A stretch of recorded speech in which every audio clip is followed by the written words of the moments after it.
Okay, this is how I know when the podcast is working the way I want the podcast to work, and this is how I know when it's going to be a really good run. And this is what makes me enjoy the podcast. I just did yesterday a podcast about basically freedoms and how there's societal restrictions on what's really free and, things of that nature. And I got immediate feedback, and feedback is always good, but some good questions got raised and some good conversations got started, and I like that. That's what I wanted. Kind of got asked the question of why can't you just make the choice to live that way altogether? It's not really. A lot of different things got brought up, even that it's not really a matter of people not being free to live the way they want. It's just that life isn't as good, and nothing's really forced upon you. And I got a couple, and I didn't write them down. I wish I did. Somebody sent a couple quotes, pro and con. I had two people kind of going back and forth with me, pro and con on it, and I've got two quotes for you, both from Bill Hicks. Bill Hicks said, "They want you to be a docile, apathetic consumer," and I believe that's true. And Bill Hicks also said something very important. It's all about money, not freedom. You think you're free? Try going somewhere without money. See, that's the thing. It's the perfect rat trap.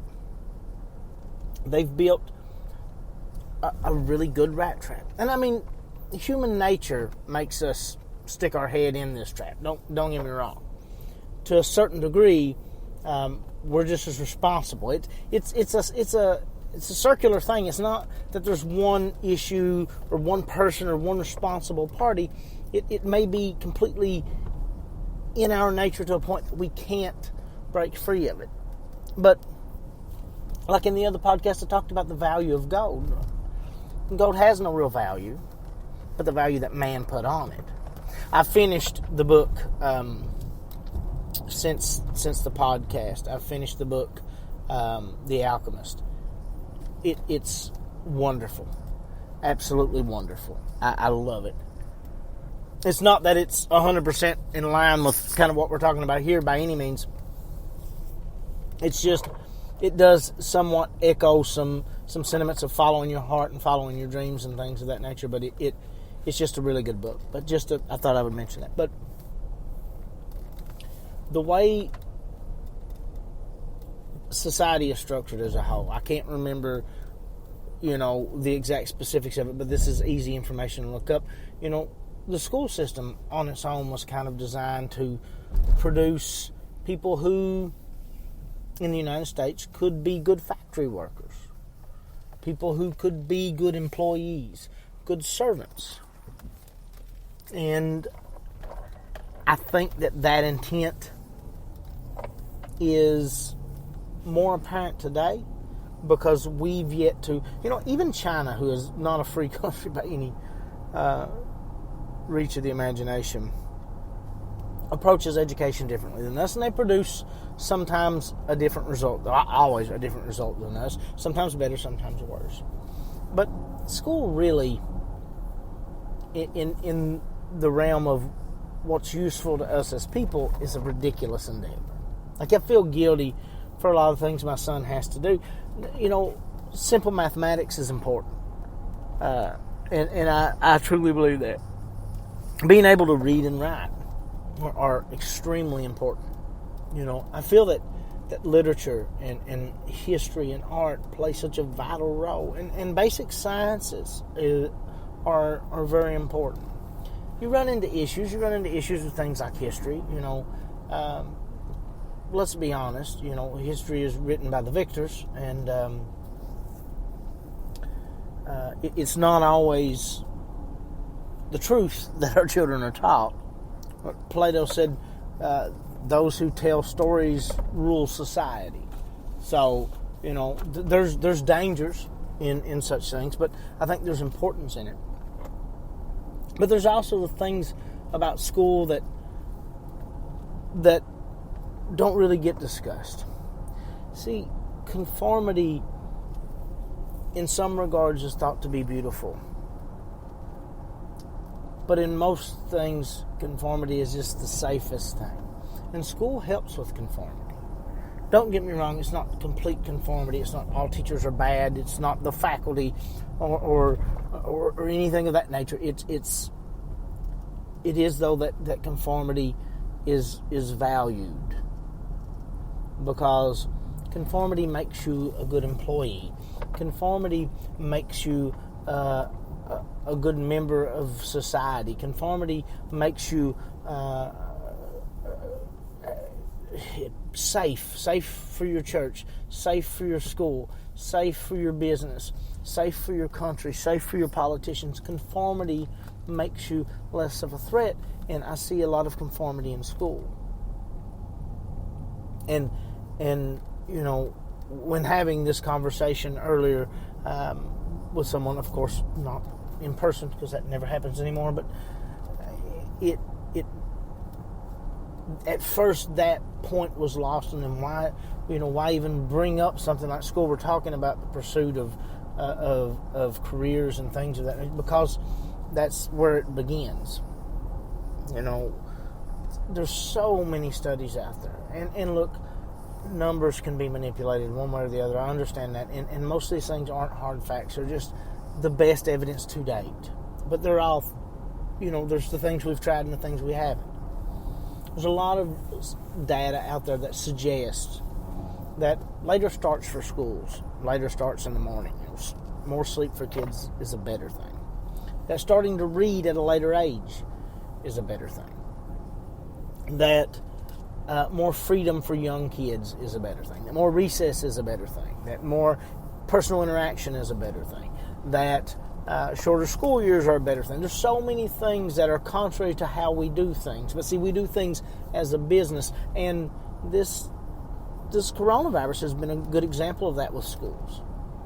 See, they're very, very, very worried about getting their days in because it's a financial thing for the schools. It's not, they're very, very concerned about serving their meals, not because, and this is being truthful, in most cases, not the people, not the teachers, not the individuals. These are good people who want good things. But the school system itself is worried about serving these meals in Kentucky during this time in Eastern Kentucky, because if they serve those meals, then a certain amount of money is allotted, and they can do such things that they see fit to be done with that money, whatever it may be. But it is a money thing, and not that that's always a negative, not that they're always looking to do something bad because it's a money thing. Sometimes it's simply a funding thing. They really need the funding. They really need the money. They really need those types of things. So it's not that that's necessarily negative, but it no longer becomes about doing the right thing. It becomes about the money, because that's kind of how things tend to work. And in regards to being trapped by a job and these things, our society's built for that. And that's where me and one person didn't see things eye to eye in the beginning, but we eventually met back. They pointed out that there's choices. There's choices to not buy the new car. There's choices to not, and that's all true, and it is. And those are the hardest choices. And those are the things that, not the hardest choices, not what I mean. What I mean is those are the things that we give up the easiest on. That once we become compliant, once we become conformed, that we just go ahead and chase those things. And they had a very accurate and a very intelligent response that you don't have to change those things. But that's not what takes the freedom out of life to me. Not those material things. That's a state of mind. We can transcend a state of mind. But it's like I asked them, it's every facet of our life is controlled to some degree. If you want to feed the homeless in certain cities, that's illegal. If you want solar power in certain areas, that's highly restricted, sometimes illegal. If you wanted a tiny home in very, very many areas that's restricted. There's a requirement to a minimum. A home has to be a minimum size, not a maximum size, a minimum size. It has to have power. It has to have running water, or it could be deemed unfit for. I mean, in some places there's workarounds, and you can be camping, you can be doing all these things, but not civilized living, you can't do that way. So there are restrictions that require you to rent a home, that require you to buy a home, require you to live in an apartment building, instead of take a tent and travel, or take a tent and live on property that you own and pay the taxes on. There's places, a lot of places, especially urban places, that's illegal. You can't do that. There's places where it's illegal to have a garden. I see people with huge landscaped yards, and that's legal. With huge, massive houses. But to me, the sensible thing would be that your garden would be far larger than your yard. Because what does cut grass provide for you? Nothing. It's an aesthetic, it's a look, it's something that society has put a pressure on you to say, this is acceptable, this is good, this is progress, this is you achieving your goals. If your yard is cut and clean and raked. But it provides you nothing. It's a ridiculous thing. Something that most countries and most cultures couldn't understand. To my knowledge, from what I've seen, it's a very American thing. I mean, don't get me wrong, it's done in other countries. But it's definitely not a third world thing. No. They're still surviving. Now, it would seem to me, even if you made $300,000 a year and you lived in a tiny home, but you used the rest of that money to travel and experience life, to me, that would be more sensible. But see, to someone who makes $300,000 a year, to live in a tiny home would be a disgrace. It would be a social, misstep. You've got to have the big home. So what if you can't afford anything else? So what if you can't do all these wonderful things as long as you've got the home? But a lot of it is a restriction. A lot of it is, even to the food we eat. If I want to sell my neighbor, if I have excess eggs, and I want to sell those eggs to my neighbor, in many, many areas, I cannot do that legally. Now, my neighbor has a cow, and they have excess raw milk without all the ingredients, milk without all these things, and my neighbor wants to trade me that milk to these eggs. You can't do that with raw milk. It's not legal in so many areas. Now, if the coronavirus shuts down and, they shut down everything except for liquor stores, because DTs, I understand it, I'm not against it. DTs from these people would flood the hospitals. And why, it's not the time or the place. Let's not worry about that. Let's not send these people into DTs, put them in hospitals, get them. I understand that. If my neighbor has the knowledge and the ability to make homemade liquor, wine, whatever it may be, at least moonshine, let's say moonshine, and distribute it, and that be his living, well, that's illegal. Anheuser-Busch can make a fortune. They can do anything they want to do, literally, in regards to alcohol almost. It just has to fall within the guidelines that they helped write, that they helped create. It's the same thing with marijuana. If I can grow marijuana in my backyard for free and use it for municipal purposes, that's illegal. But I can go to a pharmacy and buy drugs created by Big Pharma any day of the week. Slave-making drugs that just eat you alive inside and out.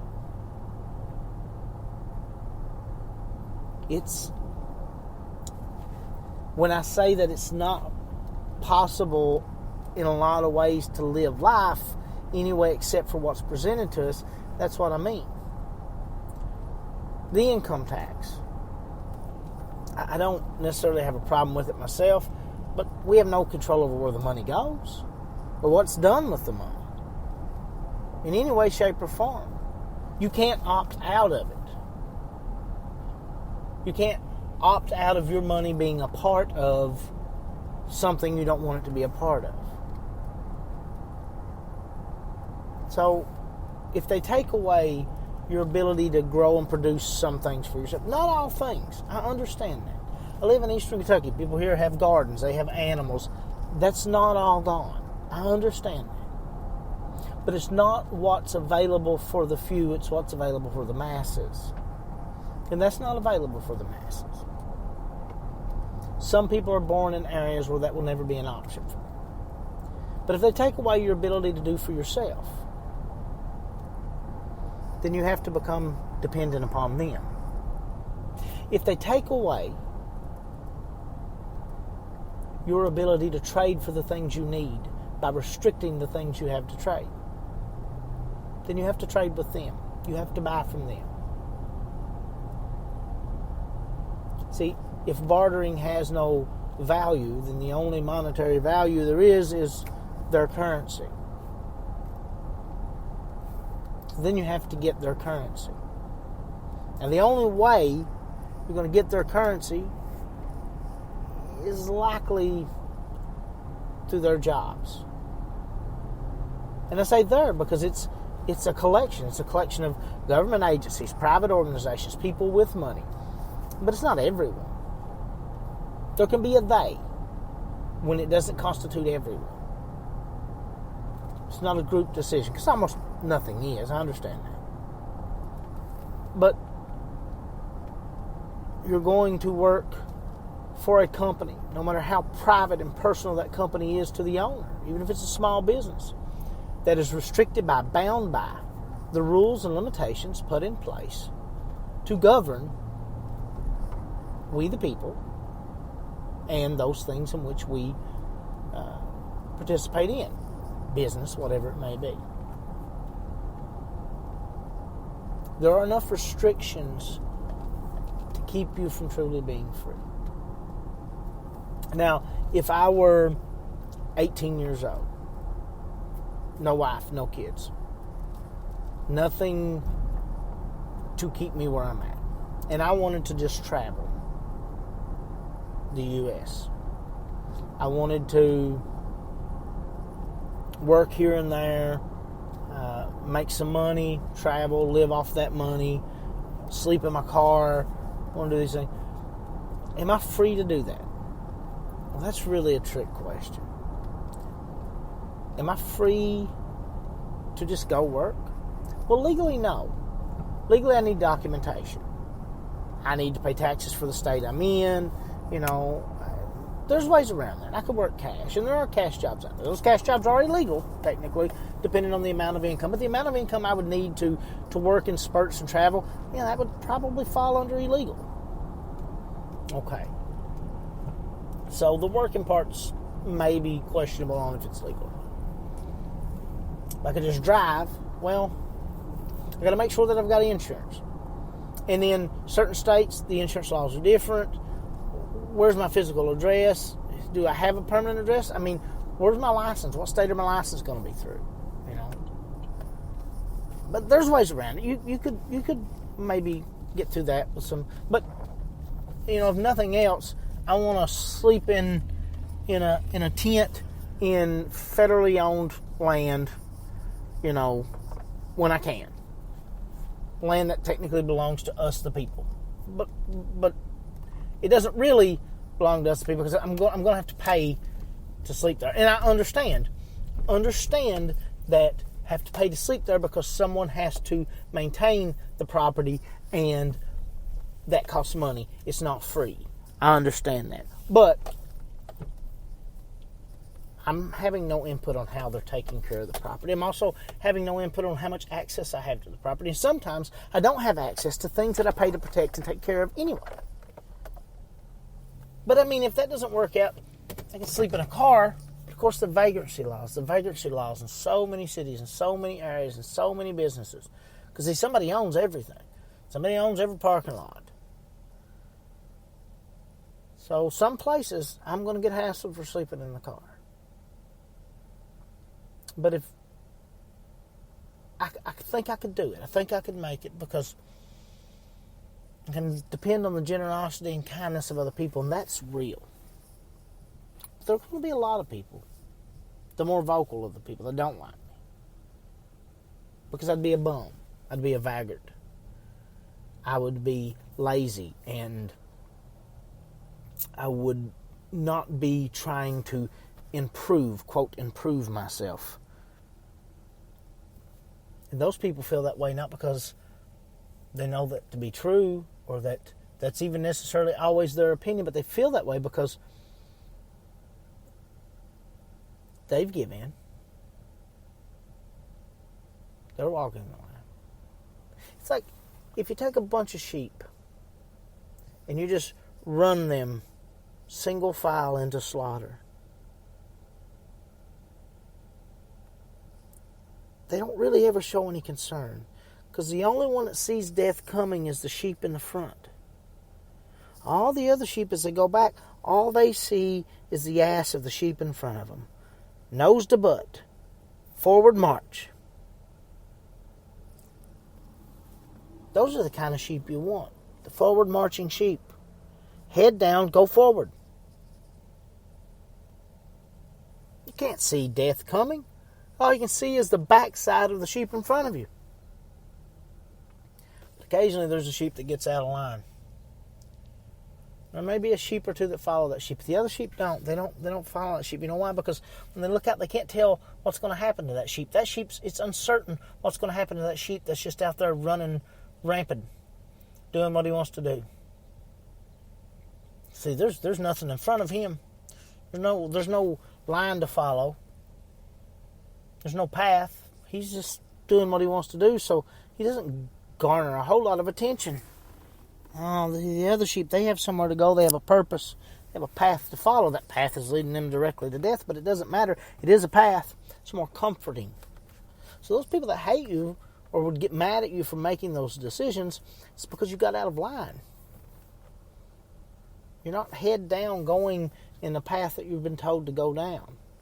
You're looking for your own path, and that's dangerous, and that's uncomfortable. And sometimes that's appealing. And things that are appealing make people jealous when they don't have the courage to do the appealing things.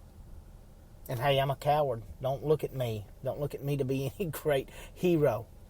Because I've worked a regular job, and I've believed and followed and done the rules just as much as anyone else. And it was only until now that I started to question it. And at some point, is it too late? Is there anything you can do about it? I don't know. But that's what I mean. That's the trap. That's the trap.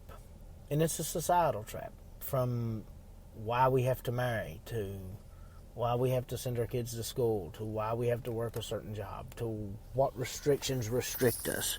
It is a trap. It's fully a trap. I don't know. I enjoyed greatly doing both podcasts. I enjoyed immensely the immediate response, questions, interaction, and conversation on the first podcast. This is not even the podcast that was supposed to be next. It was supposed to have been a different podcast. But it's what happens. It's organic, and I love it. And I truly appreciate the response and the people, everything. I appreciate everything. It makes this fun. So let's do the same thing. Hit me back with what you think of this. And did I answer the questions you had? Did I bring up something that's made you think again? Or did I still miss the mark completely? Let me know. Let me know. Because that's kind of what makes it fun. Remember, the new book is out right now. Right now. Before we do that, I have one more quote in the vein of this I wanted to kind of get out there. See, I could have stayed in this bubble and thought, well, the opinion I have is right, and I don't need to address what these people said. And it wasn't even that. Some people agreed with me, but they just, I'm hoping that this will kind of answer some of the things or respond to some of the things they said, But it opens good dialect. But the thing is, I never questioned a lot of things for a lot of years because I never saw those things questioned. I never looked at them from a different point of view because often a different point of view wasn't what I was looking at. I was looking at the same point of view. I was looking at the same things, often the same things everybody else would look at. And Haruki Musaoka, I believe, Haruki Murakami, maybe his name. I'm not 100% sure on that. But he said, if you only read the books that everyone else is reading, you can only think what everyone else is thinking. I don't need to be right. Not all the time. Neither do you. Nor do both of us ever need to be wrong all the time. Just sometimes. We don't always have to disagree. We don't always have to agree. But sometimes, maybe we need to look at a different point of view, a different opinion, a different thought process, a different thing. Because I know people who love the process the way it is. They love their jobs. They love the pursuit. They love the possessions. And I have no right in this world to ever say that is wrong.